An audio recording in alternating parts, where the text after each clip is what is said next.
রাজ্যে কি আবারও সক্রিয় বাংলাদেশের জঙ্গি মডিউল? বাংলাদেশের নিষিদ্ধ জঙ্গি সংগঠনের সাথে যুক্ত থাকার অভিযোগে কাকসার মিরাপাড়ার বাসিন্দা পূর্ব বর্ধমানের মানকর কলেজের কম্পিউটার সায়েন্সের দ্বিতীয় বর্ষের ছাত্র মোহাম্মদ হাবিবুল্লাহ নামে এক যুবককে গ্রেপ্তার করে রাজ্য পুলিশের স্পেশাল টাস্ক ফোর্স। কাকসা থানায় হাবিবুল্লাহর বিরুদ্ধে ভারতীয় দণ্ডবিধি এবং ইউএপিএ সহ একাধিক ধারায় মামলা রুজু করা হয়েছে বলে সূত্রের খবর।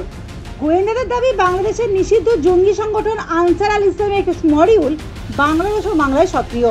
শাহাদাত নামে সেই মডিউলের প্রধান ও আমির হিসেবে কাজ করতেন হাবিবুল্লাহ। সে একটি হোয়াটসঅ্যাপ গ্রুপ খুলে জঙ্গি সংগঠনের প্রচার চালাচ্ছিল বলে সূত্রের খবর। কাঁকসা থানা থেকে মাত্র 500 মিটার দূরে এবং ভারতবর্ষের অন্যতম বায়ুসেনা ঘাঁটি থেকে মাত্র কয়েকশো মিটার দূরে নিজের বাড়িতে বসে জঙ্গি যোগ, সাংকেতিক ভাষায় তথ্য লেনদেন, যেটা যথেষ্ট চিন্তার বলে মনে করছেন স্থানীয়রা। প্রশ্ন উঠছে, এর পিছনে আরও বড় কোনো চক্র জড়িত কিনা। পাড়ায় খুব একটা মেলামেশা করতো না হাবিবুল্লাহ। শান্ত স্বভাবের ছেলের এহেন জঙ্গি সংযোগে রীতিমতো আতঙ্কিত এলাকাবাসীরা। যদি ওটা হয় দুর্ঘটনা, ওটা খুবই ভয়ানক। বলতো না, জানি না, মানে কারোর সঙ্গেই কথা বলতো, পাড়ার কারোর সঙ্গেই কথাবার্তা বলে না। ও পড়াশোনা করে এসে ঘরে ঢুকে যায়। पढ़ता था मानकर कॉलेज में, आसान सा होगा था, कुछ नहीं करता था, जाता था, नमाज भी पढ़ता था। वैसा था, किसी के साथ नहीं मिलता था, शांत सा होगा ही था। গতকাল শনিবার বিকেলের পর এসটিএফ এর 12 জন সদস্যের একটি দল বাড়িতে ঢুকে হাবিবুল্লাহকে আটক করে। বাড়িতে তল্লাশি চালিয়ে মোবাইল ফোন, ল্যাপটপ সহ বেশ কিছু নথি বাজেয়াপ্ত করা হয়।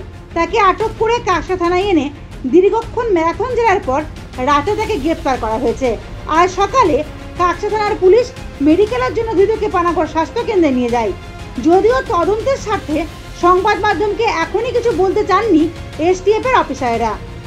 এইদিকে এই ঘটনাকে ঘিরে শুরু হয়েছে রাজনৈতিক চাপানুতর। বিরোধী শিবির অবশ্য এই ঘটনায় এনআইএ তদন্তের দাবি তুলেছেন। দেখুন, কাকসা থানা থেকে মাত্র 500 মিটার দূরে এদের বাড়ি এবং সমপরিমাণ দূরত্বে ভারতীয় বায়ুসেনার বিমান ঘাঁটি। তো এই এলাকায় যদি এরা কোনো নাশকতা ঘটাতো, তাহলে এই এলাকার পরিস্থিতি কি তৈরি হতো এখন সেটা ভেবেই আমরা শঙ্কিত। আমরা দাবি জানাচ্ছি, দ্রুত এই তদন্তভার এনআইএর হাতে তুলে দেওয়া হোক। কারণ এই মডিউলের সঙ্গে বাংলাদেশের যোগসূত্র যেহেতু প্রকাশ্যে এসছে, তো ভারত সরকারের যে তদন্তকারী এজেন্সি এনআইএ, এরাই সঠিক তদন্ত করতে পারবে এবং এদের যারা মূল চক্রী, যারা মূল মাথা, তারা ধরা পড়বে বলে আমরা মনে করি। অন্যদিকে তৃণমূল নেতৃত্ব অবশ্য রাজ্যের স্পেশাল টাস্ক ফোর্সের অফিসারদের উপরই ভরসা রাখছেন। কি আছে, অনেকেই জানেন, আপনাদের কাছে শুনলাম, আপনাদের কিছু নেই। যদি ঘটনাটা ঘটেও থাকে সেটা হয়তো দুর্ভাগ্যজনক, তবে বাংলার প্রশাসন, বাংলার পুলিশ, এসটিএফ কতটা সক্রিয় এটাই প্রমাণ। আজ ধৃতকে দুর্গাপুর মহকুমা আদালতে পেশ করা হলে বিচারক তাকে 14 দিনের জন্য এসটিএফ অফিসারদের তত্ত্বাবধানে রেখে তদন্ত প্রক্রিয়া এগিয়ে নিয়ে যাওয়ার নির্দেশ দেন। দুর্গাপুর থেকে নিজস্ব প্রতিবেদন, সমাজ পরিবর্তনের মানুষ।